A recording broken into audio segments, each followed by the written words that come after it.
Bom, então vamos fazer uma oração, amém? Para a gente começar. Pai, nós queremos te louvar, te agradecer, Amém, Jesus. porque, Senhor, nós sabemos que a nossa esperança, a nossa confiança está em Ti, Jesus, que Tu és o nosso Salvador, o nosso resgatador, Pai. Que nós não somos nada sem Ti, sem a Tua presença, Senhor. Obrigado, Senhor, por mais esse dia de vida, Pai, pelo fôlego de vida, Senhor, porque apesar, Pai, de tudo que está ocorrendo, Senhor, à nossa volta, por todas as dificuldades que talvez cada um de nós estamos enfrentando, a Sua presença se faz real e isso faz toda a diferença em nossas vidas, Senhor. Porque, Senhor, a Tua paz, que excede todo entendimento, está conosco, Pai. Nós sabemos que o nosso refúgio, nossa fortaleza vem de Ti, Senhor. Vem de Ti, Pai. Senhor, nós queremos te pedir que nessa hora, que o Teu Espírito conduza todas as coisas, tudo que será dito aqui, a cada um que está na sua casa, no trabalho, que Teu Espírito ministre aos nossos corações, Pai, trazendo a revelação da Tua palavra, trazendo entendimento, Senhor, em nome de Jesus, Pai. Pai, nós queremos orar também que o Senhor venha tirar toda a incredulidade que possa existir no nosso coração, Pai. Que o Senhor venha tirar qualquer confusão que possa estar acontecendo na nossa mente, Pai. Aquieta nesse momento os corações, aquieta a nossa alma. Senhor, vem com a Tua paz em cada lar, em cada família, Senhor, em cada um que está conectado, Senhor. Em nome de Jesus, Pai. Abre os nossos ouvidos para ouvir da Tua voz, Pai. Senhor, nós sabemos que a Tua palavra, ela é viva, Senhor, que ela venha produzir vida, Senhor, em nós, Senhor, essa noite. Em nome de Jesus, Pai. Nós te damos graças por tudo, te louvamos. Amém, Senhor. Amém? Bom, como eu disse, vocês podem estar participando, né, com perguntas. E eu vou iniciar aqui com algo que a gente já tem ouvido assim, nos últimos dias e falar, né, para o pastor o que de fato nós podemos fazer a relação com o que está acontecendo, né, nesse momento com o mundo, onde nós vemos que além da questão do vírus, é uma questão que as pessoas em si tiveram que ficar recolhidas em suas casas, os próprios cultos nas igrejas estão sendo feitos online, cada um adorando dentro das suas casas. O que nós podemos relacionar isso com a volta de Cristo, com os últimos dias?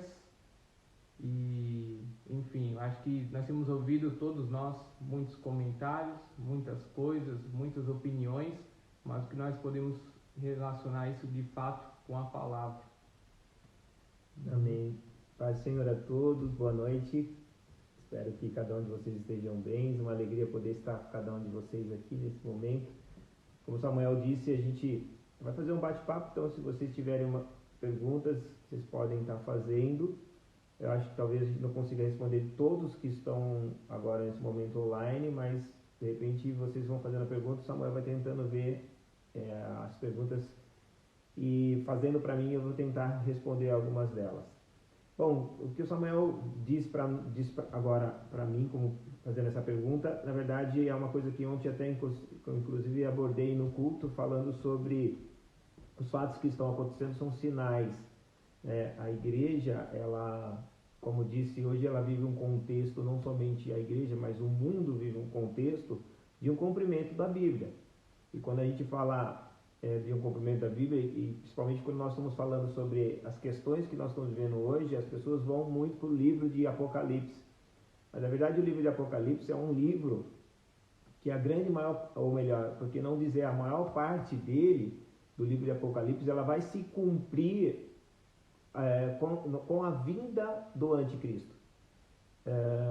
muitas coisas que estão acontecendo hoje não só se refere ao livro de Apocalipse, aliás, melhor dizendo, ela não está muito ligada ao livro do Apocalipse, porque o livro do Apocalipse é um livro que está mais ligado com a chegada do anticristo para frente.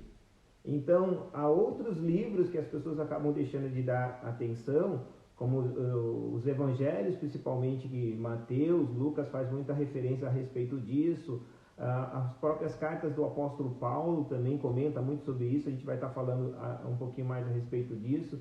E se nós formos para o Antigo Testamento, o livro de Daniel é um livro muito mais apocalíptico para nós, no contexto que nós estamos hoje, o Daniel também, do que o próprio livro do Apocalipse. Porque se você olhar pelo livro do Apocalipse, ele tem o contexto das igrejas, perfeito, podemos nos encaixar nas 7 igrejas, mas depois ela vai ter muita fala do que é os selos, né, da pestes que vão ter depois da vinda do anticristo. Então o livro de Apocalipse é um livro muito para a vinda do anticristo, pós-vinda do anticristo, pré e pós-vinda do anticristo. Diferentemente, se nós olharmos para textos como Mateus 24, nós vamos ler agora, ele já é um livro muito mais atualizado para os contextos que está acontecendo agora.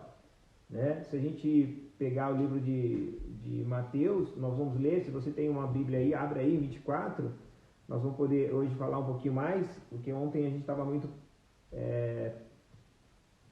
preso a um tempo, hoje talvez a gente tenha um pouquinho mais de liberdade de tempo, a gente consiga nos aprofundar mais.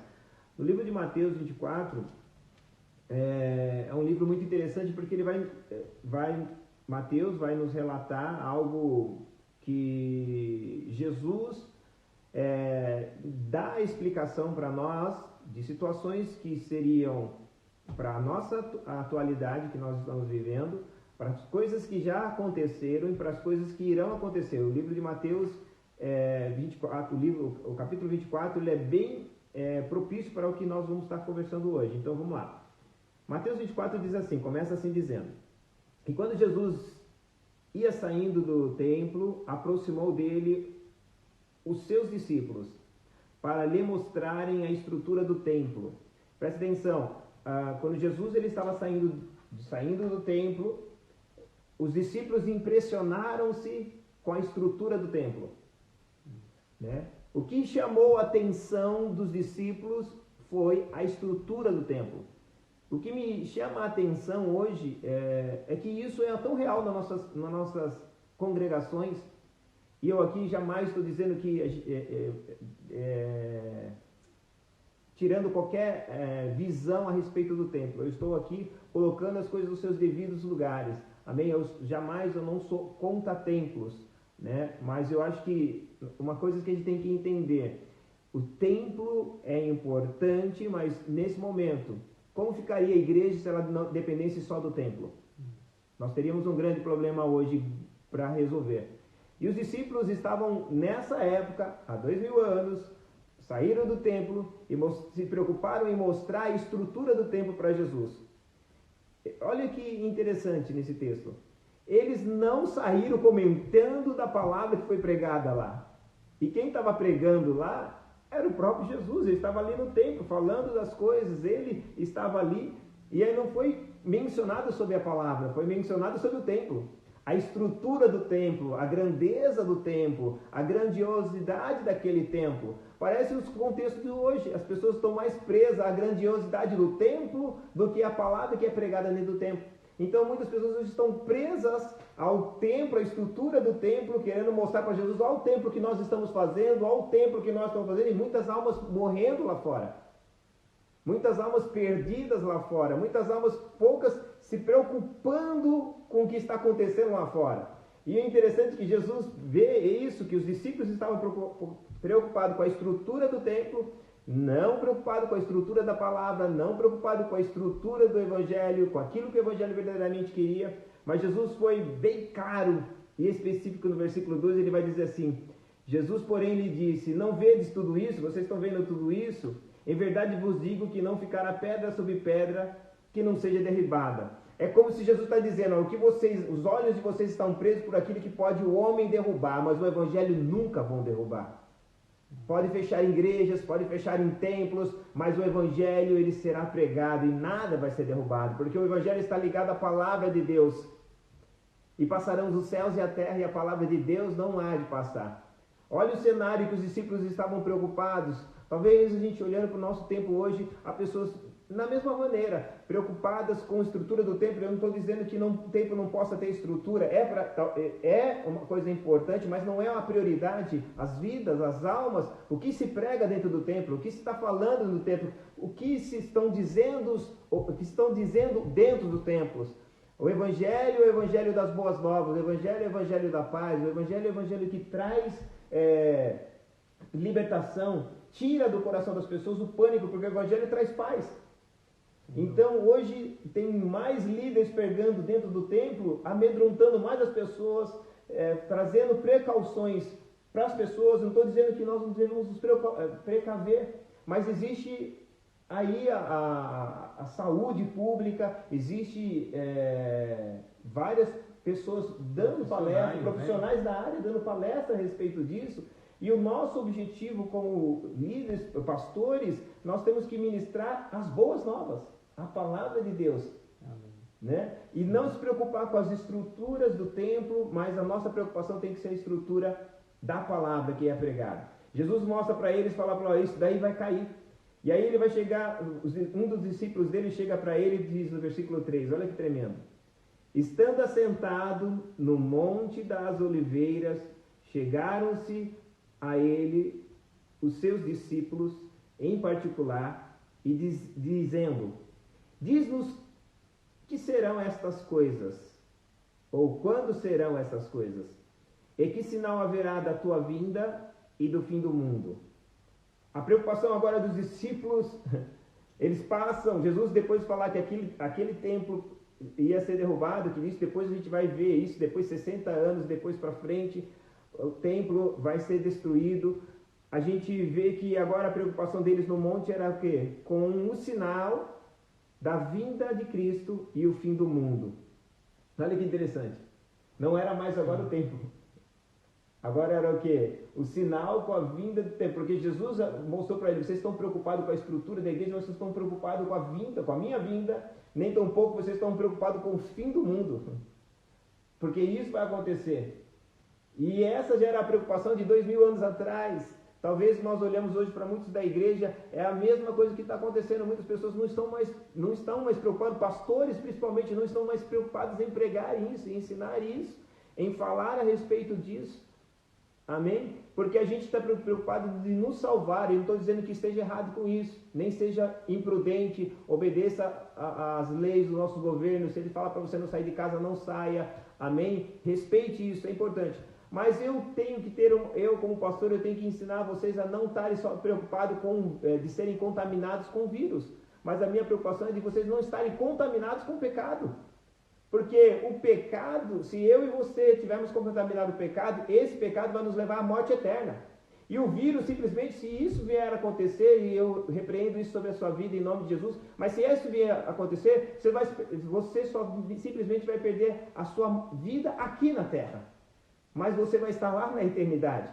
E talvez hoje nunca houve tantas situações e tantas falácias dentro da igreja, e eu não estou dizendo que isso não tem que falar, mas eu acho que não deve se ter muito tempo, mas falar com as pessoas que agora é o momento oportuno para as pessoas pararem, refletirem e ver, peraí, eu estou com medo de um vírus, tenho que me cuidar, tenho que me tratar, mas peraí, e o vírus do pecado que tem por milhares de anos na minha vida, que isso vai me trazer uma morte eterna? Estou me preocupado em me salvar do vírus, mas de salvar-me do vírus para não morrer, mas não estou preocupado em salvar a minha alma. E isso é uma das coisas que tem que ser falada, e esse é o momento mais propício. Amém? Amém. Amém. E olha só que é interessante, que eu quero que vocês olhem no versículo 4, e aí a gente vai estar comentando mais alguns assuntos. E Jesus respondendo disse, acautelai-vos, que ninguém vos engane. Preste atenção, ele fala assim, toma cuidado, não deixe ser enganado. E a grande pergunta que deveríamos fazer para esse versículo 4 é, enganado por quê e por quem? Aí ele vai falar, porque muitos virão em meu nome. Preste atenção, ele está dizendo, muitos virão com o meu nome. Muitos virão no meu nome. Então não é muitos virão com o meu nome. Muitos vai vir com o meu nome, eu sou Cristo. Ele não está dizendo, eu sou Jesus. Ele está dizendo, muitos virão com o meu nome. E aí o versículo 5 vai dizer, porque muitos virão com o meu nome, dizendo, eu sou o Cristo, e enganarão a muitos. Esse texto é interessante, porque ele está dizendo, muitos virão em meu nome, mas não está dizendo, muitos virão dizendo que eu sou Jesus. Sim. Muitos virão com o meu nome e vão dizer, eu sou o Cristo. E Cristo não é o nome de Jesus, porque o nome dele é Yeshua, lógico, no hebraico, trazendo para a nossa cultura, nós usamos como Jesus. Mas o nome dele é Yeshua, ou poderíamos Jesus. Então o que é Cristo? Cristo é um complemento, uma referência de que ele é ungido. A palavra Cristo é uma palavra grega que ela tem por definição chamar ungido. Então o que ele está dizendo aqui? Tome cuidado que muitos vão dizer que são ungidos por mim e vão enganar vocês. E como você sabe que a pessoa não é ungida por Deus? Porque ela não é ungida por Jesus? Porque ela não prega de Jesus. Olha o cenário que nós estamos vivendo. Porque, olha o que ele está dizendo, muitos virão em meu nome. Entendeu? Ele não está dizendo com o meu nome, em meu nome. Dizendo, eu sou o Cristo. Ou não, porque não dizer, eu sou ungido de Deus. Dizendo que Jesus me ungiu, mas ele não prega de Jesus. Ele não fala de Jesus. Jesus não é o centro da mensagem dele. E é por isso que há um texto na Bíblia que nesses tempos que nós estamos vivendo, a Bíblia diz que muitos se apostatariam da fé. Apostar da fé não é desviar da fé. Olha que tremendo. Apostatar da fé não é desviar da fé. Apostatar da fé é tirar Cristo do centro. Então você coloca tudo no centro. Aquilo que está no centro é o que você dá importância. É o alvo. É o alvo. Então quando você tira do centro, você apostatou aquilo. Então hoje, nas mensagens, hoje na sua vida, na minha vida, Cristo é o centro diante desses males, dessas coisas, ou o coronavírus é o centro de todo o seu diálogo, de todas as suas conversas, de todos os seus bate-papos? Agora era o momento oportuno, nós como cristãos, de falarmos de Jesus. E aí, ele está dizendo aqui que há muitos líderes que eles vão tirar Cristo do centro, para colocar outra coisa do centro. Percebe como isso é tremendo? E ele já começa iniciando assim, olha que tremendo. Vou ler de novo, versículo 5. Porque muitos virão em meu nome dizendo, eu sou Cristo, e enganarão a muitos. Enganarão com o quê? Com o evangelho que não é de Cristo. Se é que se pode dizer que o evangelho, há outro evangelho de não de Cristo, mas há quem diga que sim. Mas ele está dizendo que eles enganarão a muitos. Como eles conseguiriam enganar? Pregando o evangelho que Cristo faz parte, mas Cristo não é do evangelho. Percebe? Muito forte. E aqui, nesse outro texto, o versículo 6, ele diz assim, ouvirão de guerras. Nós já temos ouvido muitos assuntos sobre guerra. Aliás, ouvires de guerra. Essa guerra não necessita necessariamente ser uma guerra física, mas pode ser uma guerra comercial, uma guerra tecnológica, como nós estamos vendo, uma guerra comercial, por exemplo, esse vírus, nada tira da minha mente de saber que isso não faz parte de uma guerra comercial, né? Hoje você vê que quanto a economia mundial está sofrendo por conta disso, é um vírus extremamente fabricado. Se você não sabe, há informações que esse vírus, que é o corona, que nós temos hoje, que tem tido uma maior impacto no mundo, mas na China já surgiram 3 outros vírus além desse. Esse é o 4º, só para vocês terem noção. Então há uma guerra, há essas guerras, rumores de guerras que aí são falatórios que acontecerão de guerras. Versículo ainda 6 diz assim: olhai e não vos assusteis. Olha que coisa tremenda. É como se Deus está falando, nos antecipasse, dizendo, não é motivo para nós que somos salvos em Cristo Jesus, para nós que já conhecemos a palavra, que nos fiquemos assustados com isso. E o que hoje eu mais vejo são pessoas assustadas. Volto a dizer, não é prevenção, não tem nada a ver de você estar assustado com a situação, amém? Mas há muitas pessoas que elas vão além da prevenção, elas estão tão assustadas que a vida delas paralisou e sobre ela veio o medo. Ao invés de vir, poxa, cada dia eles estão mais próximos de a volta de Cristo, de Ele vir resgatar a sua igreja.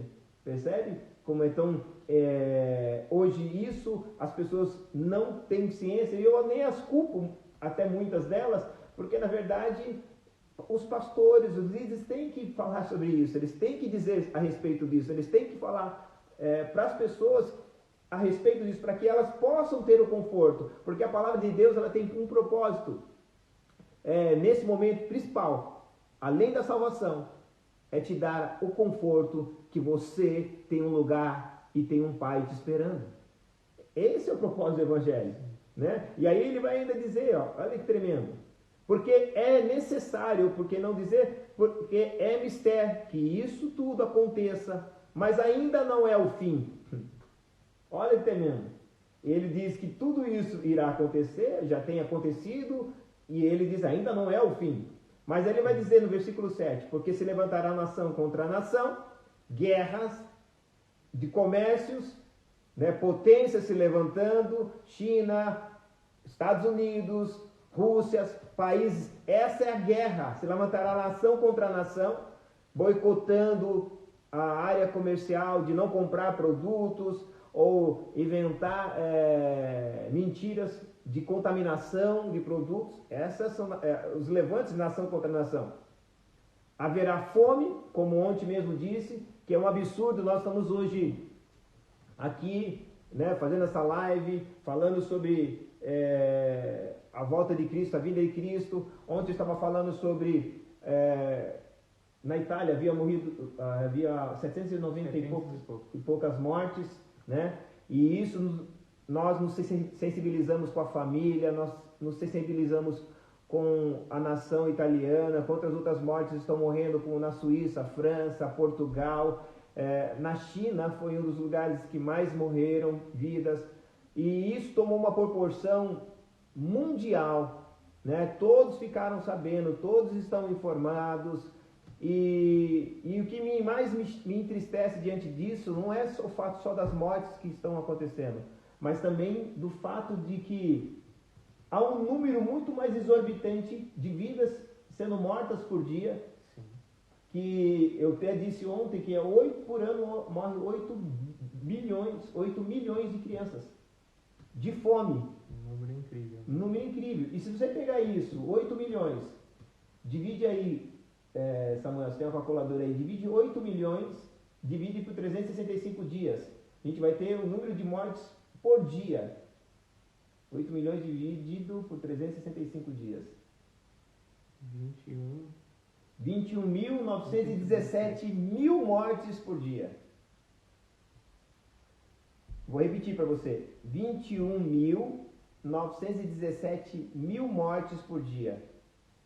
E eu não vejo nenhuma mídia, nenhuma nação, nenhuma rede de comunicação propagar isso todos os dias. 913 por hora. 913 vidas por hora. O que morreu em um dia na Itália, morre em uma hora no mundo de fome.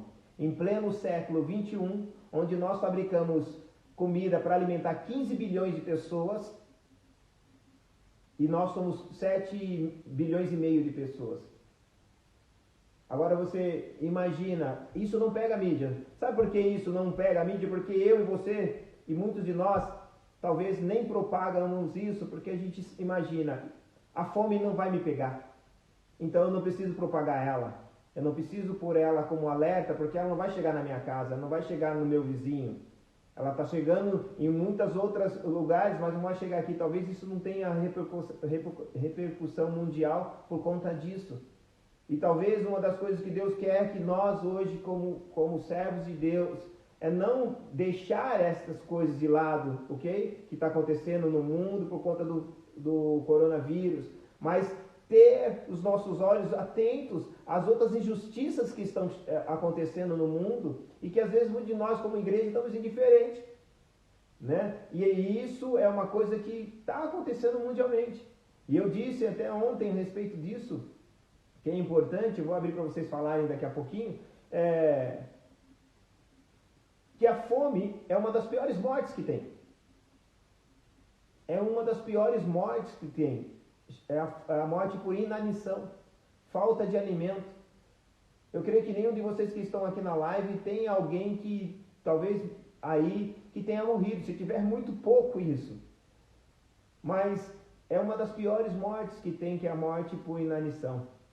E o texto ainda continua dizendo assim: haverá fome, pestes, é o que nós estamos vendo, pestes desses vírus, de gafanhotos. Nós tivemos aí, se vocês estão acompanhando na mídia, teve uma de morcegos, né, que está tendo aí, recentemente teve, gafanhotos na África, são pestes, terremotos, ontem mesmo teve um, e em vários lugares. Mas todas essas coisas são princípios das dores. Então, quando eu olho tudo isso acontecendo, eu vejo que isso é o princípio das dores, Samuel. Nós estamos vivendo hoje, a sua pergunta, agora respondendo toda a sua pergunta, tudo isso que nós estamos vivendo hoje é o princípio das dores. Eu não tenho dúvida do que é o princípio das dores. Porque a Bíblia nos ensina sobre o princípio, Mateus fala sobre o princípio, você vai ver que Lucas, tem um texto de Lucas que o Lucas fala sobre o fim das dores. Porque o princípio das dores e o fim das dores está entre a vinda de Cristo e a manifestação do anticristo. Só que o fim das dores eu prometo fazer outra live e falar para vocês. Mas hoje é o princípio, nós estamos vivendo o princípio das dores. Não tenha dúvida disso.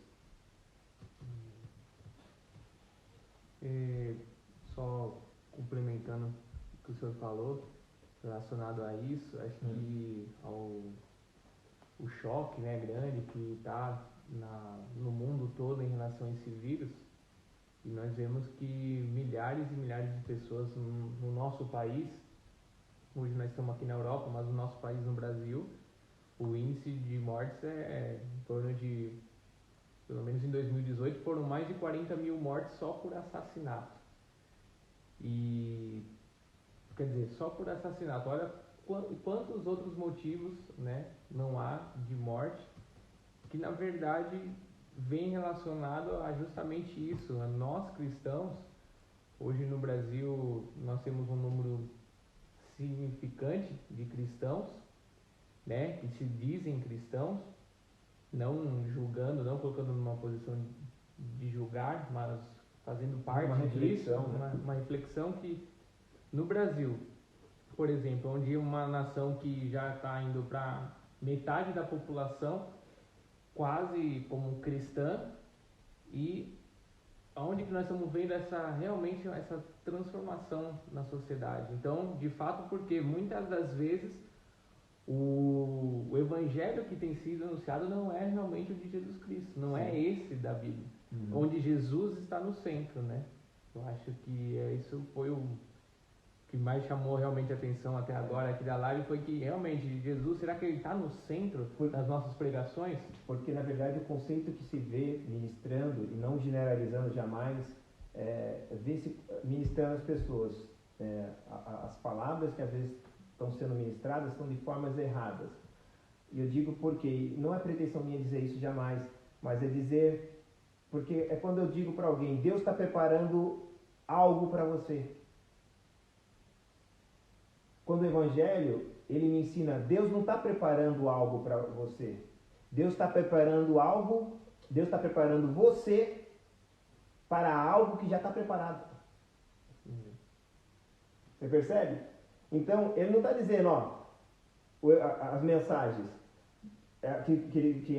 algumas pregadas, Deus está preparando algo para você, irmão. A glória a Deus, maravilha. Mas quando o Evangelho está dizendo, Deus está preparando você para algo que já está preparado, porque tudo já está consumado, tudo já está feito. Se você olhar para a igreja, vamos pegar Efésios capítulo 1, versículo 3, diz assim, que Deus nos abençoou, passado, com todas, não exclui nenhuma, sorte de bênçãos. Então todas, já estão todas. Deus nos abençoou, olha só, a palavra está no passado, já abençoou, com toda sorte de bênçãos celestiais, nas regiões celestiais. Então Deus não está preparando algo para você, Deus está preparando você para algo. E a gente está entendendo, a gente está pedindo, Deus, prepara algo para mim. Não, Senhor, prepara eu, porque talvez o que o Senhor vai me dar vai fazer eu perder a salvação. Então me prepare para aquilo que o Senhor já preparou para mim. Me prepare para que eu possa obter, para que eu possa ter aquilo que o Senhor já preparou e reservou para mim. E a gente vê as pessoas muitas vezes preocupadas em que Deus está preparando para ela, mas não preocupadas se Deus está preparando ela. Mais no sentido das coisas terrenas, né? Exatamente no sentido terreno, e principalmente no tempo de hoje. Por que as pessoas têm medo de morrer? Porque elas não estão preparadas. Você quer ver isso? Paulo diz isso, meu viver é Cristo. E o meu morrer é lucro. Se eu perguntar para qualquer pessoa, quem tem medo de ter lucro? Ninguém. Todo mundo quer ter lucro. Sim ou não? Você não quer ter lucro? Lucro é uma coisa boa. Claro. Então por que eu tenho medo da morte se a morte é lucro? É porque eu não tenho conceito. Não fui preparado para esse tempo. Os discípulos, eles tinham medo da morte até Cristo ressuscitar. Tanto que eles ficaram dentro de casa. Eles estavam dentro de casa, com medo da perseguição. Jesus aparece dentro da casa onde eles estavam. Mas a partir daquele momento, a vida deles foram transformadas. Ao ponto de agora eles não têm mais medo da morte. Se tornaram mártires. Porque eles acreditaram que algo melhor lhes esperava. E que é interessante para eles, que eu vejo a coisa mais importante, não é que eles estavam sendo kamikaze, não, suicida, não. Eles estavam falando, ei, minha vida está guardada no Senhor. O que tiver a acontecer, vai acontecer. Foi o que Jesus disse. O Pilatos disse para ele, você sabe que eu tenho poder para prender, te matar? Ele falou, você não tem poder nenhum sobre mim, se meu Pai não te der. O vírus não tem poder nenhum na sua vida, se Deus não deixar. É isso que a gente tem que entender. Eu vou viver minha vida, vou ter as precauções, maravilha, ser prudente, obedecer às leis e às autoridades, mas eu vou viver a minha vida. E eu estou aqui, não é para me escapar da morte. É para eu já escapei da morte quando aceitei Jesus. Eu recebi a vida eterna, eu não vou receber. O texto está dizendo, você já tem a vida eterna.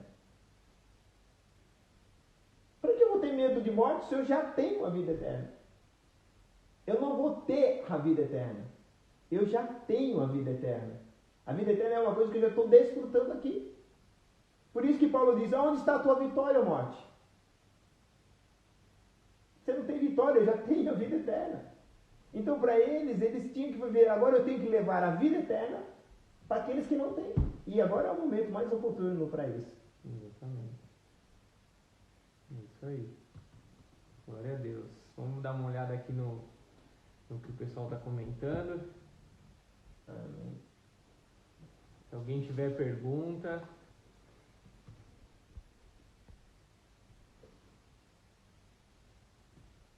Quando você vai pegando a pergunta aqui, eu quero ler um texto aqui, ainda Mateus 24. Pode pegar isso, Samuel? Eu vou anotando aqui, gente. Se tiver pergunta aí. Eu vou pegar um texto em Mateus 24, que ele vai falando assim, que é no capítulo 24, que eu estava dizendo, versículo 15. Ou melhor, vamos ler versículo 11, que diz assim, ó. Surgirão muitos falsos profetas que enganarão a muitos, não a todos, mas a muitos. Não vão enganar a todos, mas a muitos. e por multiplicar a iniquidade, o amor de muitos se esfriará. Presta atenção, os falsos profetas enganarão no mundo, não vai enganar a todos, mas enganará a muitos. Esse é um outro sinal que nós estamos vendo, quando tiramos Cristo do centro de todas as nossas mensagens. A Bíblia diz que Jesus deu uma recomendação para os discípulos, falou, ide pregai o Evangelho. Ele não disse ide pregai as Escrituras, e eu não estou anulando as Escrituras dizendo isso. Eu estou dizendo, você pode até pregar o Antigo Testamento, mas você tem que entender o seguinte, coloque o Evangelho lá dentro. Se você não conseguir colocar Cristo no Antigo Testamento, ele não é o Evangelho. Ele passa só a ser o Antigo Testamento. E aí ele já não é mais para a igreja, ele é para Israel, para os gentios. Para você entender, vou desenhar aqui. A Bíblia se divide em 3 partes. Aqui é os gentios, igreja e Israel. Não sei se vocês conseguem enxergar aí. Tá dando para ver aí? Põe mais perto aí para o pessoal ver.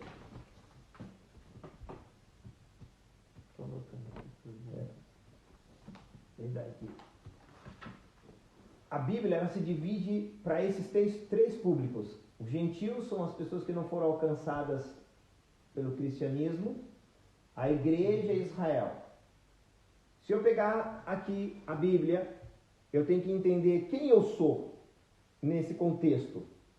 Se eu sou igreja, a igreja ela tem que olhar o Evangelho, ela tem que colocar a lupa do Evangelho e olhar e ver Cristo, colocar Cristo e buscar os ensinamentos de Cristo desde Gênesis até Apocalipse,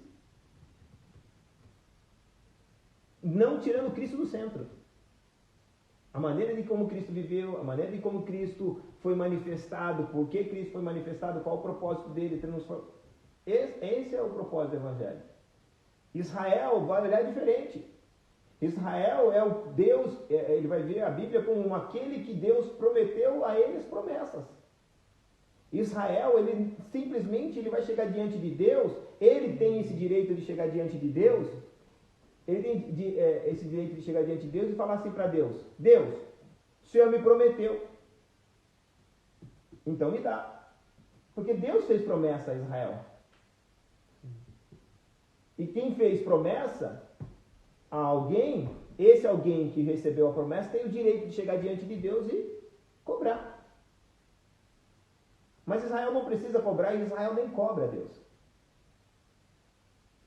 Agora, Deus não fez promessas terrenas para a igreja. Todas as promessas da igreja são espirituais. Efésios 1:3, acabei de ler. Que Deus nos abençoou com toda sorte de bênçãos celestiais. Vamos ler isso. Efésios, só para você entender que é importante o que a gente está falando.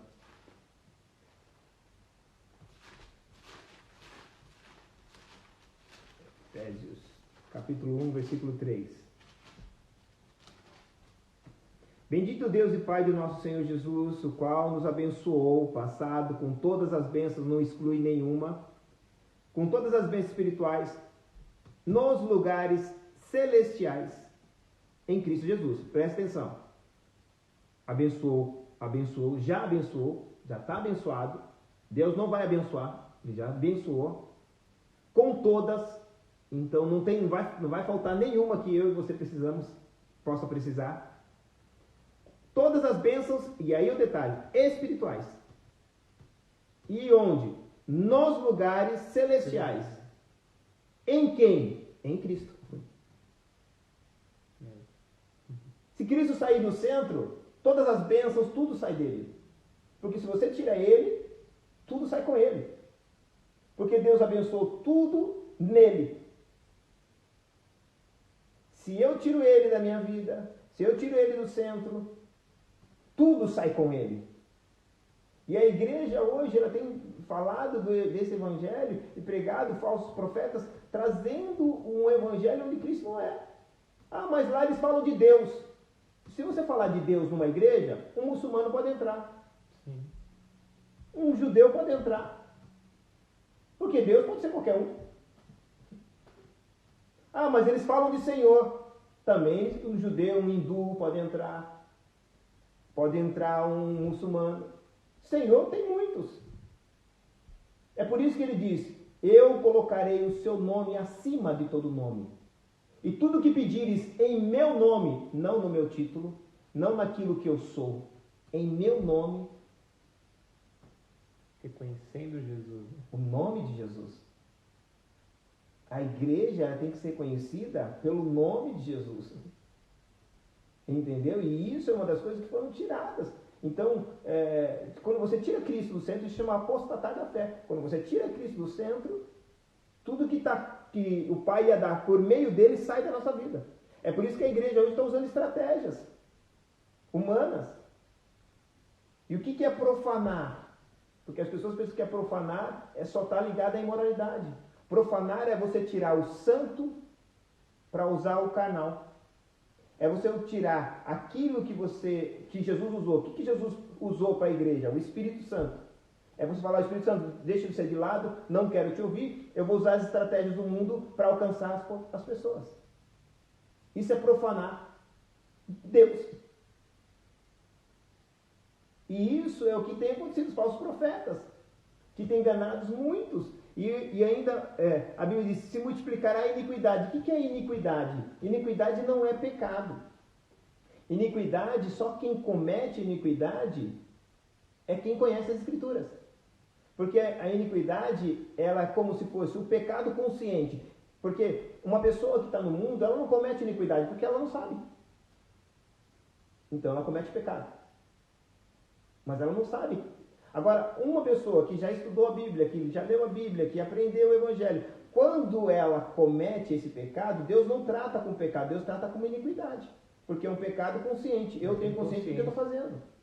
E aí você vai vendo que ele está falando assim, ó: e por multiplicar a iniquidade, não pecado no mundo, a iniquidade se comete no corpo.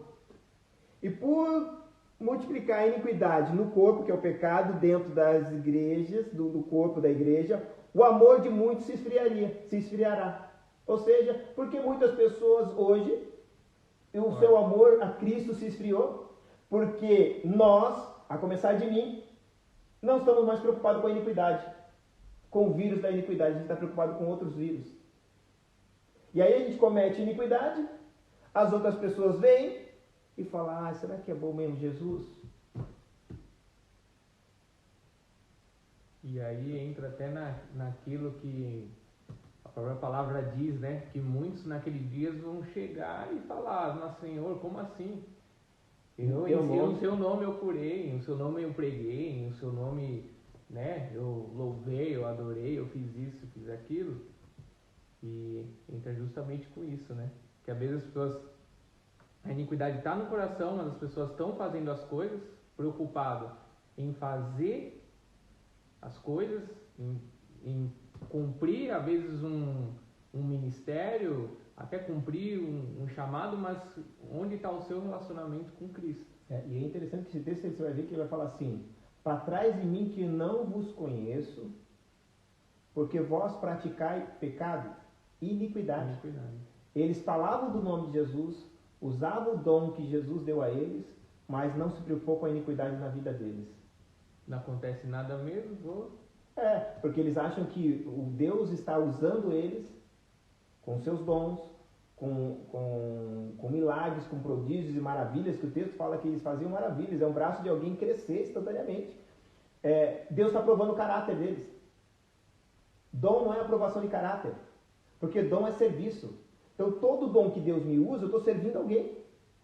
Então Deus está te usando não é por causa de você, é porque Ele precisa de servir alguém, e infelizmente só tem você, então Ele vai servir você. Ou porque deu o dom a você, porque o dom de Deus é irrevogável. Percebe? Uma vez que a Bíblia diz que o dom de Deus e a vocação do Senhor é irrevogável. Sim. Entendeu? Então, Deus não significa que Deus possa estar usando uma pessoa, que aquela pessoa Deus está provando o caráter dela. Por isso que isso é algo muito pessoal. Entendeu? Então é muito mais fácil uma pessoa se perder por meio dos dons quando seu caráter não foi transformado. O propósito do Evangelho é transformar-nos o nosso caráter. É por isso que eu disse, Deus não está preparando algo para mim. Deus está me preparando para algo que já está preparado. Esse é o propósito do Espírito Santo. É por isso que o Espírito Santo ficou aqui para trabalhar em nós. E depois, através de nós. Amém. Amém. Glória a Deus. Tem pergunta aí ou a gente vai... Tem 2 perguntas aqui. Tem uma que estão pedindo para o senhor relacionar com aquilo que o senhor já falou um pouquinho, as datas do que estamos acontecendo hoje, né? Essa quarentena, o que ela pode estar relacionado com a Páscoa, o que ela está relacionado com Israel, né? Que é falado na Bíblia para nós olharmos a figueira, que representa Israel, e também temos outra que é relacionada, temos que orar para acabar o vírus? Então são essas 2 perguntas. Amém. Deixa eu só responder uma aqui que eu peguei aqui agora, e achei interessante falar, porque me perguntaram para mim falar sobre a questão do Judas. Até tem eu acho que foi um dos vídeos que eu gravei, que é um dos vídeos mais polêmicos depois do dízimo, é o assunto sobre o Judas. E eu vou falar bem breve, mas eu não vou tomar muito tempo sobre isso, mas é interessante falar a questão. Hoje mesmo eu tive uma situação de uma pessoa que me perguntou a respeito disso, e eu vejo o quanto isso, o evangelho que nós aprendemos é um evangelho que justamente corrobora para a gente não acreditar que Judas foi salvo. E o mais triste para mim é saber que há textos na Bíblia que comprovam que verdadeiramente ele teve todo o cenário para ser salvo. Primeiro que a Bíblia não diz que ele se enforcou. A Bíblia diz que ele foi se enforcar. E algumas versões foram alteradas. Mas aí cria um choque, quando lê Atos capítulo 1, que fala que ele se precipitou, né? Precipitar-se é cair de um precipício. Precipitou-se, caiu sobre uma pedra e ele partiu no meio, suas vísceras saiu para fora.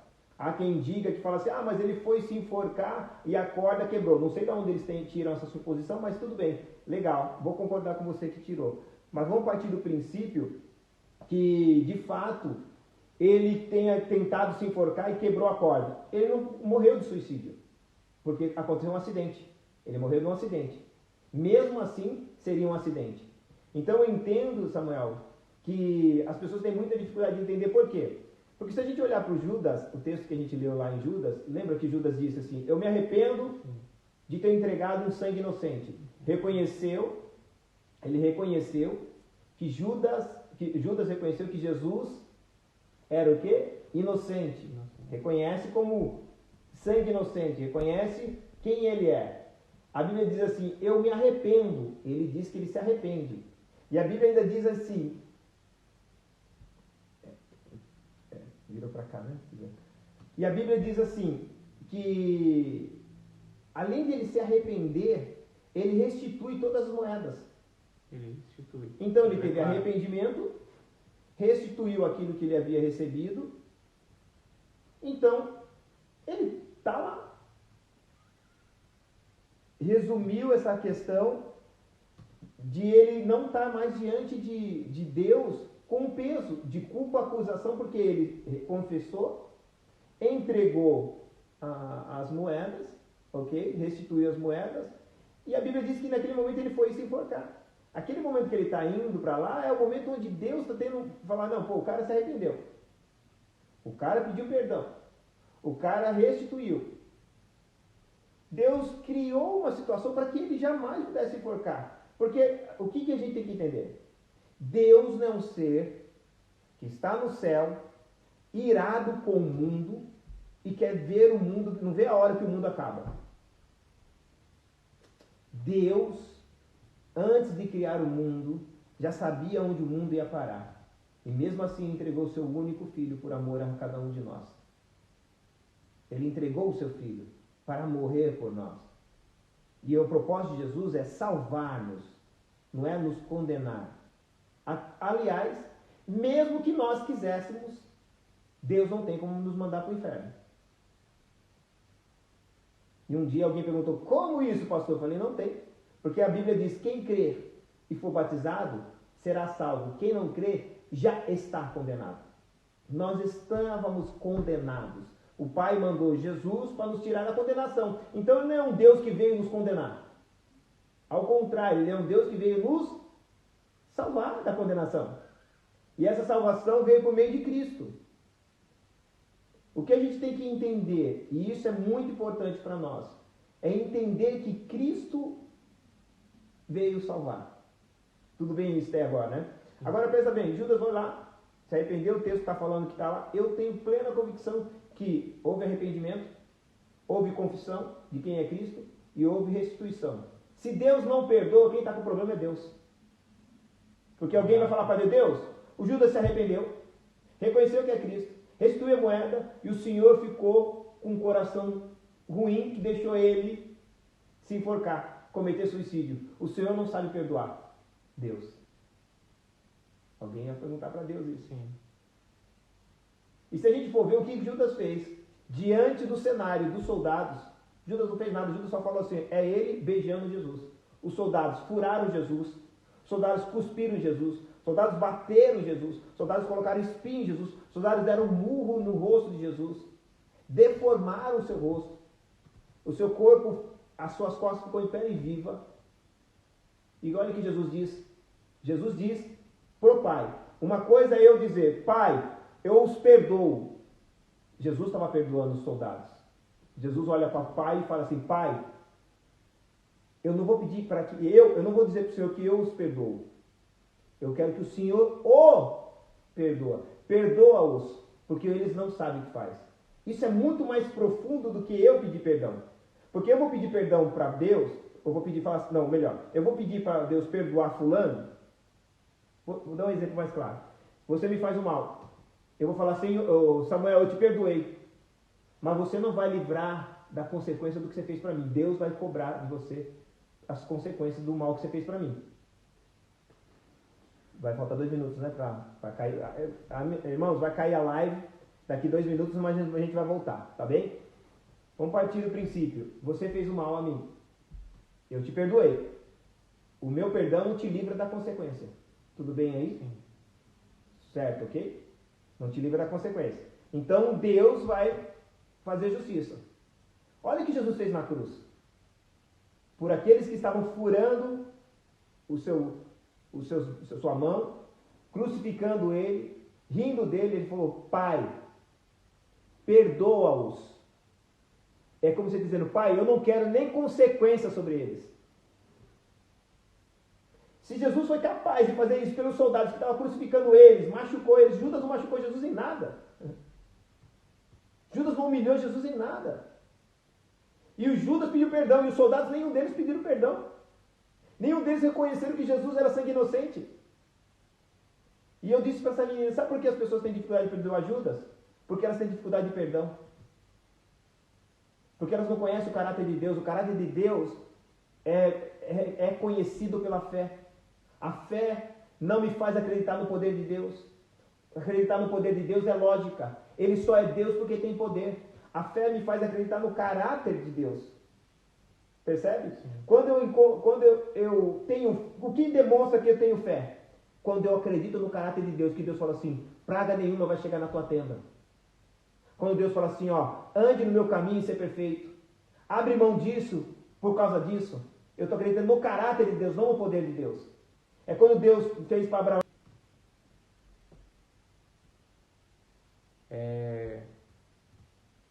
Pergunta aqui do Murilo, a pergunta da Sabrina, já estão aqui anotadas, tá? Quem tiver mais pergunta aí, pode ir escrevendo na live mesmo, tá? Que eu vou acompanhando aqui, tá bom? Vamos esperar mais um pouco o pessoal entrar aí.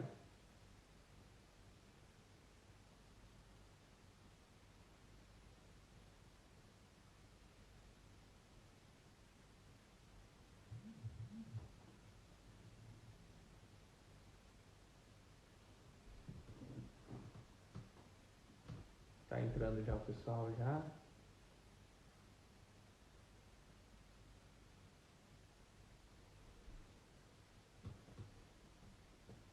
Qual que é a primeira pergunta sua aí, Samara? Quanto tá?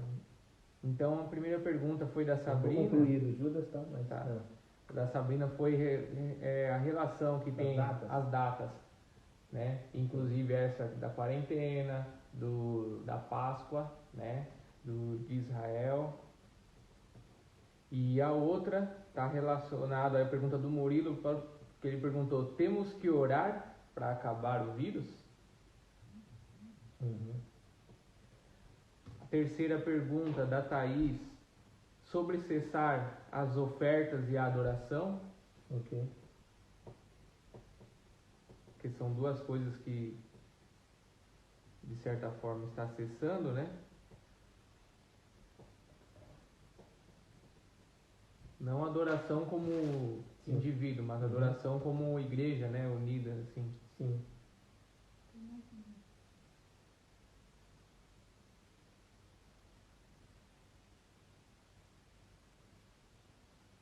A Jéssica está perguntando sobre o homem que veio do barro, sobre o racismo. Talvez a gente não consiga. Talvez nem todas as perguntas aqui. Nós vamos conseguir responder, tá? Hoje, mas nós vamos ter outra live. Muito interessante aí, ó.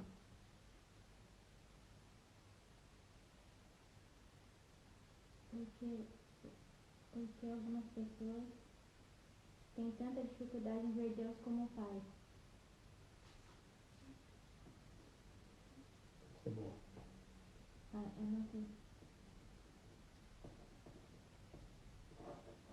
Então, vamos lá, do Judas, só para finalizar. Então, a gente olha para a questão do Judas, e quando a gente olha e vê os soldados fazendo aquilo lá, Jesus não simplesmente estava olhando para aqueles homens que estavam naquele momento crucificando Jesus, machucando Jesus, zombando de Jesus. Jesus olha para eles e olha para o Pai e fala: Pai, perdoa-os. Não é que Jesus não estava com capacidade de perdoar, Jesus já tinha perdoado. Porque é muito fácil você pedir perdão, é mais fácil você pedir, falar, eu perdoo, mas você sabe, eu vou perdoar, mas o Pai não vai livrar ele da consequência. O que Jesus estava pedindo era, Pai, os perdoa, ou seja, os livra da consequência, eu não quero. Agora, diante desse cenário, eu olho Judas, que não fez nada diante, a não ser simplesmente entregar, porque alguém teria que entregar, conforme a Bíblia diz, e não necessariamente seria Judas, poderia ser qualquer um, e na verdade o diabo sempre quis Pedro, tanto que Jesus disse para Pedro, Satanás tentou se andar com você, e eu não deixei. Porque Pedro não tinha capacidade de pedir perdão, tendo em vista que Pedro não negou Jesus também. Quando disseram, falou, você é um deles, ele falou assim, não os conheço, não sei quem que é. Por 3 vezes ele negou Jesus. Ele também traiu Jesus. Traiu em dizer que não o conhecia. Traiu Jesus também, Pedro. E Jesus vai diante de Pedro, por 3 vezes, Pedro, tu me amas?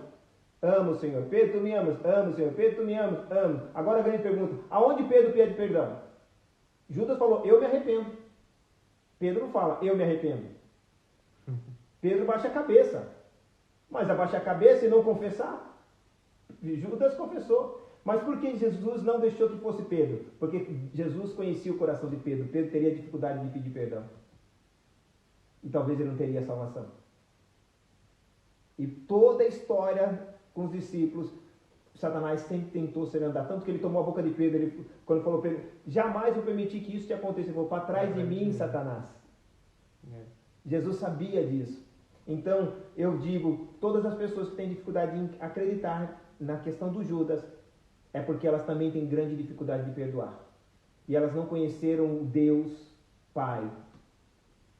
O Deus Pai se revela pelo caráter, o Deus Pai não se revela pelo poder. Por isso que Abraão foi o pai da fé. E a grande pergunta é, qual o milagre que Abraão fez? Nenhum. Então, será que Deus errou como na escolha do pai da fé? Deveria ser Moisés, ele fez muitos milagres. Ele viveu muitos sinais. Mas Moisés não é o símbolo da fé, porque a fé não tem a ver com poder, a fé tem a ver com caráter. Abraão foi lá e entregou o seu filho amado, aquele que ele mais amava, a Deus, porque ele sabia: Deus, eu vou te entregar, eu conheço o seu caráter, ainda que ele morra, o Senhor vai ressuscitar ele e vai me dar de novo. A fé faz nós acreditarmos no caráter de Deus. Amém? Amém. Então isso daí é só uma palhinha do Judas, mas tem muita coisa mais além que a gente pode falar. Amém? Vamos lá. Respondendo a pergunta aí do pai, aproveitar já que a gente está nessa linha de pensamento, por que as pessoas não veem Deus como pai? Porque o evangelho que se mostra Deus como... O evangelho que tem... Não estou generalizando, desculpe, mas o evangelho, uma das hipóteses o evangelho que está sendo pregado, tem pregado ele como pai? Ou tem pregado ele como Deus? Porque Deus é um relacionamento distante. Yes. Deus não tem relacionamento com seus servos. É um relacionamento distante. O servo não pode falar sem que o Deus dê autorização. O servo não pode se aproximar sem que o Deus dê a autorização. E quando há o contato entre os dois, quem fala primeiro é o Deus e não o servo. E o servo está para servir o Deus. E o Deus não está para servir o servo.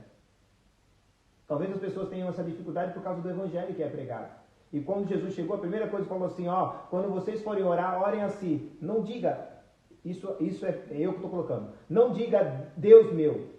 Jesus falou assim, orem dizendo Pai meu. Ele diz Pai nosso.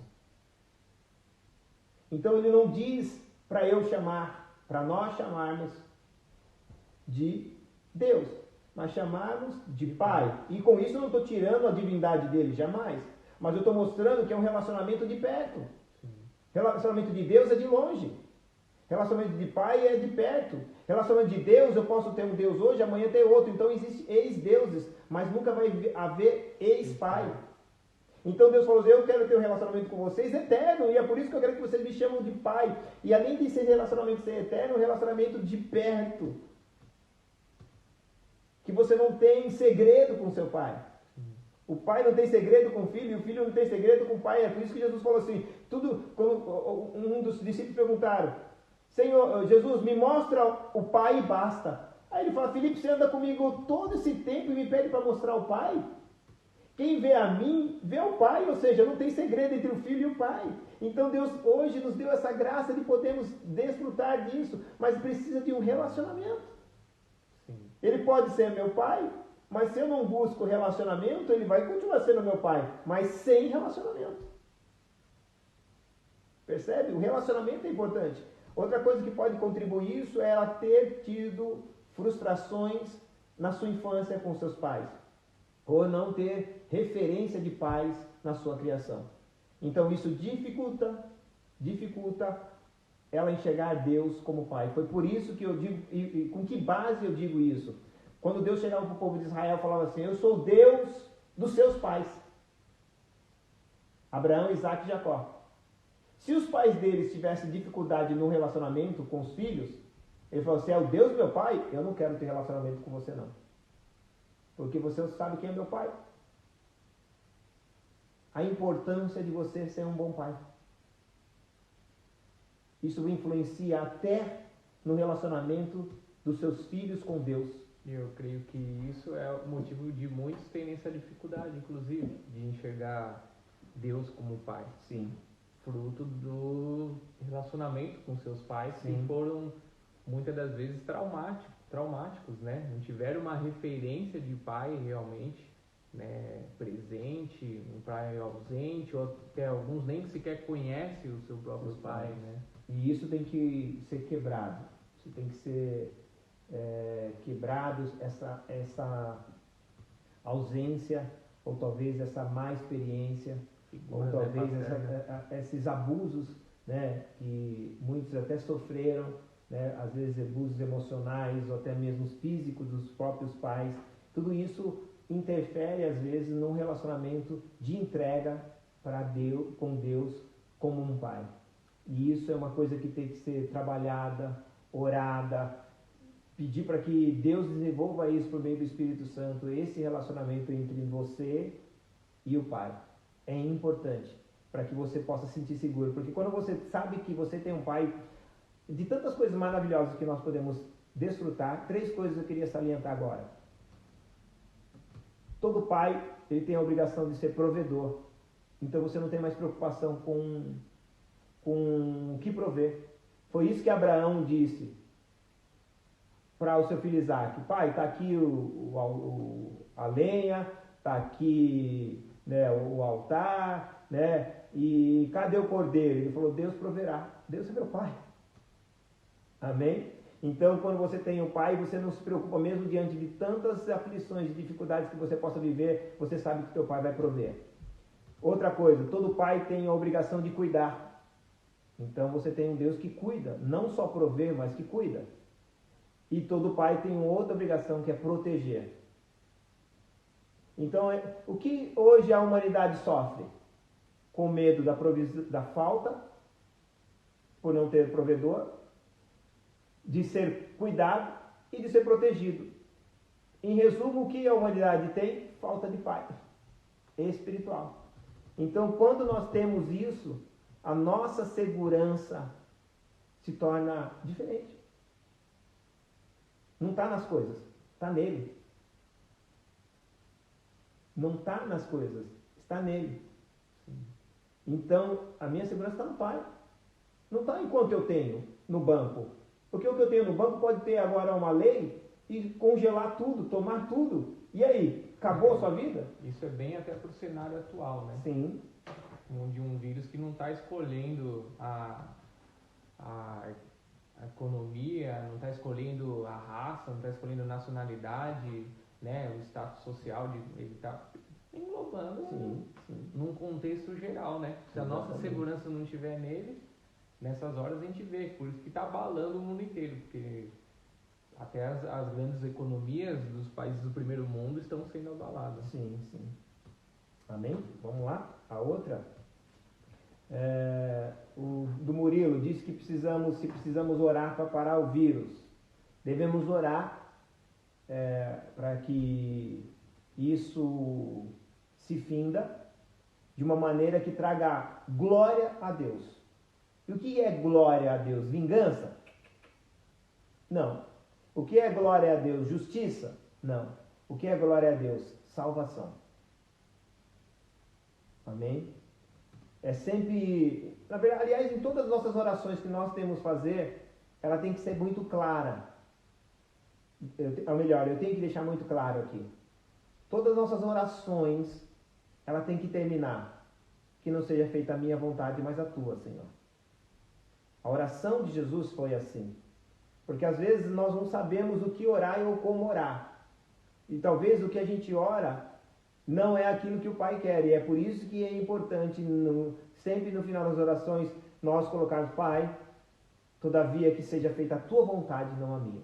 Você pode externar as tuas vontades. Você pode colocar as tuas vontades. Mas sempre deixar que a vontade de Deus sempre seja soberana sobre a minha e sobre a sua. Isso é uma coisa importante. Mas orar para que esse momento se finda, que as pessoas não morram. Porque uma das coisas interessantes, Murilo, falar agora é o seguinte: não há nenhum erro em orar para que isso acabe. O erro seria, Pai, não orar pedindo: Pai, não deixe que essas pessoas que supostamente elas venham morrer, que elas venham morrer sem salvação. Porque talvez orar para que esse vírus pare, a gente está orando para que ele não alcance nós. Mas e o que é aquelas vidas que já foram alcançadas? Mas aí a gente vai lá: Pai, eu oro para que elas sejam curadas. O pai vai ficar contente, mas o pai não vai ficar feliz. Porque a felicidade do pai é ver essa pessoa salva. E aí a nossa oração: Pai, as cure. Mas se o propósito delas não chegarem à cura, que elas cheguem à salvação. Que isso traga a ela salvação. Porque a palavra de Deus, esse é o propósito de Deus, é que uma vida seja salva, independente se ela vai ser salva pelo amor, como assim alguns dizem, ou pela dor. O propósito do Pai é salvo. E eu não estou dizendo que o Deus que está lançando esse vírus para que as pessoas possam ser salvas. Isso é para quem prega o Deus de poder. O Deus de poder é um Deus déspota, um Deus tirano. Deus não trabalha com a maldade, nem Deus tem pacto com a maldade. Isso é importante frisar. Deus não tem pacto com a maldade. E Deus não fica enfermizando pessoas para fazer as pessoas adorarem Ele. Se você não entendeu o propósito que Jesus fez, que Deus fez por mim, entregou duas pessoas da Trindade, o Filho, para ficar 33 anos aqui conosco, e depois o Espírito, para ficar, já passaram 2000 anos conosco, não adianta Deus colocar medo em você. Porque quando Deus nos chama para um relacionamento de pai, é diferente de senhor. Senhor tem escravo. O escravo só fica na casa porque ele está debaixo da escravidão. O filho fica na casa por causa do amor. O servo abandona a casa, mas o filho nunca abandona. O relacionamento que Deus quer ter conosco é de pai e filho. Não é de senhor e servo. Embora eu sou filho que serve. Amém? Eu sou filhos que servem. Mas o relacionamento que Deus quer ter comigo é de servo. Então a importância de tudo isso é entender qual o propósito de Deus aqui em enviar Jesus, qual o propósito de Deus enviar o Espírito Santo e permanecer com o Espírito Santo aqui. É o único. Salvar a humanidade que está perdida. Esse é o propósito. Então eu tenho que orar, devemos orar, mas o nosso foco da oração é salvação. Amém? Amém. Cura, parar o vírus, mas o foco é a salvação.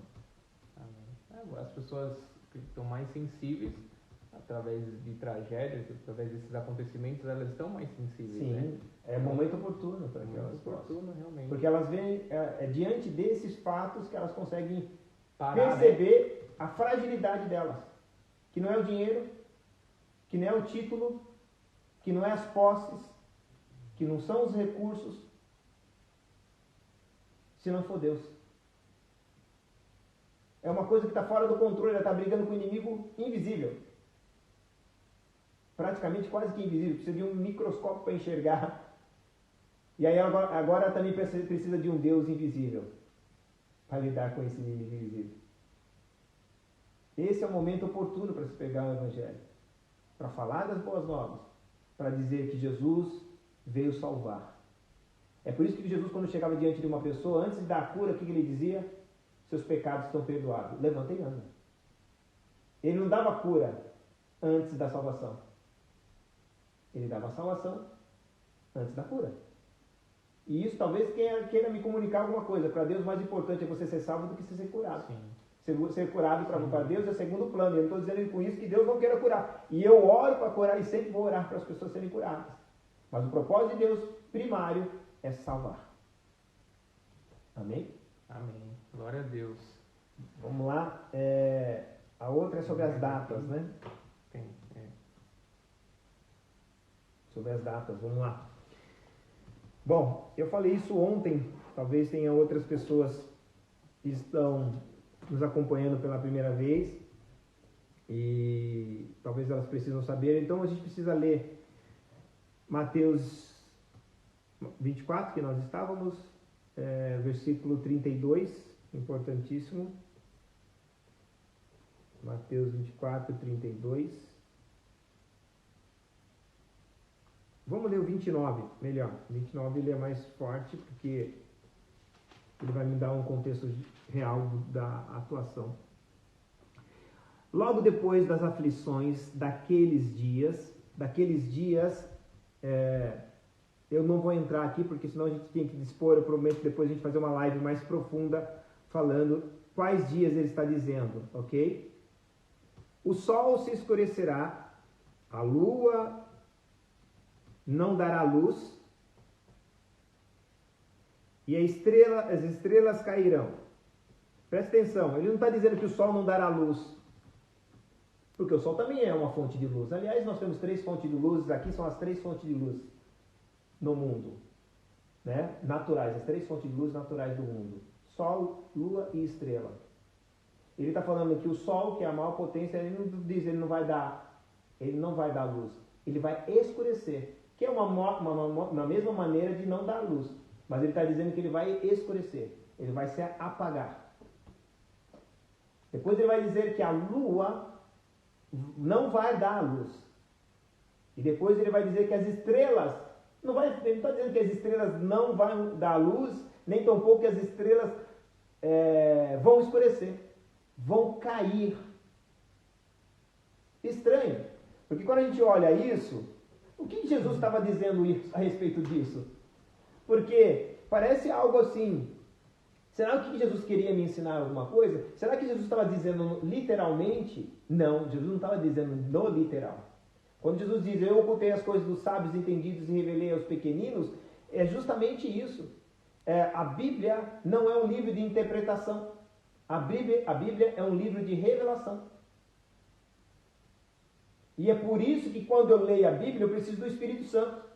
A interpretação eu posso aprender na escola. A revelação eu aprendo por Deus, por meio do Espírito Santo. Por isso que quando Daniel é tremendo. Se a gente pegar o capítulo 24, 15, volte um pouquinho só para vocês entenderem. Aí vocês vão entender o que eu vou dizer. Mateus 24, 15. Quando, pois, virdes que a abominação da desolação que falou o profeta Daniel, que está no lugar santo, quem lê entenda. Olha o que Jesus está dizendo. Ei, Jesus está fazendo uma referência ao livro de Daniel. É como se vocês, se vocês lerem Daniel, vocês vão entender sobre a abominação da desolação, que ele está falando do anticristo. Daniel, ele vai te dar um panorama do anticristo, de todos os fatos que acontecem. Daniel. E por que eu estou dizendo sobre o sol, a lua e as estrelas em Daniel? Porque o Daniel foi o homem que teve revelação. Era o homem das revelações de Deus. Deus não levou Paulo, João ao terceiro céu para dar interpretação. Deus levou Paulo e João para dar revelação. O grande problema nosso é que nós estamos nos contentando em ler a Bíblia e ter a interpretação de texto, quando na verdade a Bíblia precisa de ter a revelação do texto.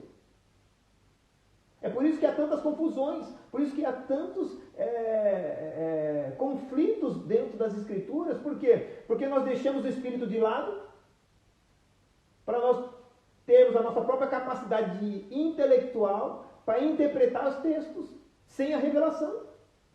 E por que eu estou dizendo Daniel? Porque o Nabucodonosor, o rei, disse para ele: ei, eu tive um sonho. Chamou todos os sábios e pediu para eles darem a revelação e a interpretação. Nenhum deles puderam, porque ele falou assim: eu não vou contar o sonho, vocês vão ter que contar o sonho que eu sonhei e dar a interpretação do sonho. A revelação, olha como a revelação é diferente da interpretação. Então, se o rei, Nabucodonosor conta para eles, eu tive esse sonho. Se eles dissessem o sonho, eles tiveram a interpretação. Porque ele já teve o sonho contado a eles. Mas ele disse, eu não vou contar. O único que teve foi Daniel. Daniel teve a revelação e falou assim, o sonho é esse. E depois ele disse, a interpretação é essa. Nós precisamos da revelação. E quando nós não temos a revelação, nós vamos por interpretação. E isso pode ser muito arriscado. E esse texto, Sol, Lua e as estrelas, ela não é por interpretação. Ela é por revelação. E como eu chego à revelação desse texto? Quando José, no Egito, ele teve um sonho onde ele viu o Sol, a Lua e 11 estrelas. 11, ele faz específico em dizer 11 estrelas se curvando diante de diante de José. E aí ele conta para os seus irmãos vão contar para o pai dele chama José e fala, José, você está dizendo que eu, a sua mãe e os seus irmãos vão se curvar diante de você? Então eu entendo que quem é o Sol? O pai. Quem é a Lua? A mãe. Quem é as estrelas? Os filhos. E aqui, sabendo disso, sobre a revelação do sonho de Daniel, de José, eu sei que o sol vai escurecer que ele está dizendo? Vamos substituir a palavra sol por pai. O pai vai escurecer, o pai perde autoridade dentro da casa. O pai, figura masculina, está perdendo autoridade. Cada dia mais o pai perde autoridade. A mãe não quer mais ter filho, deixa de dar luz, que é a lua. E os filhos estão caindo nas drogas, nos vícios, no álcool. Pode ver que as estrelas cairão.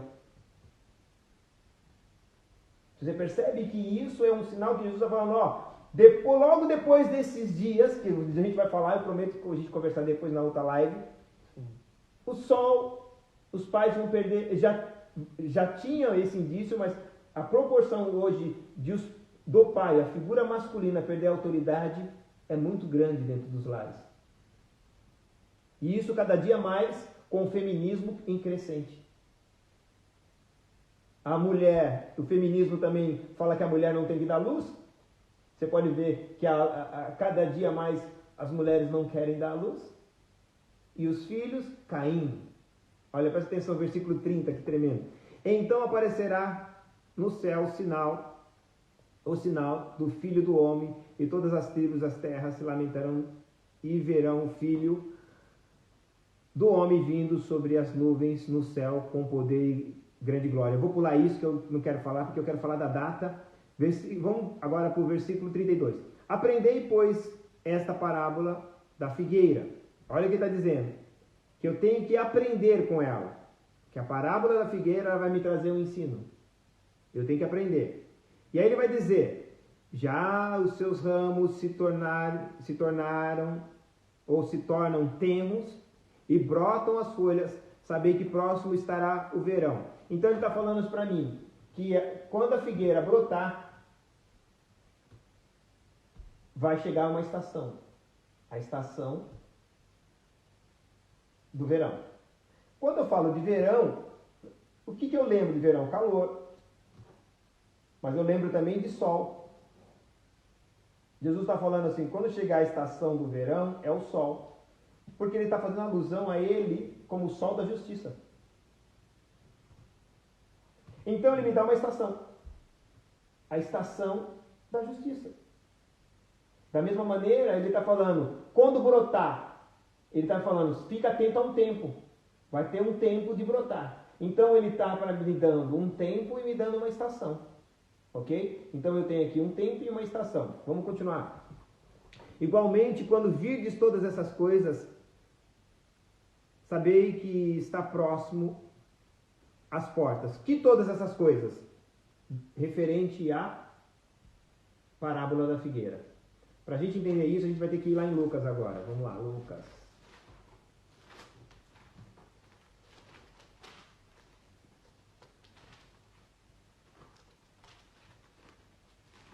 Capítulo 21.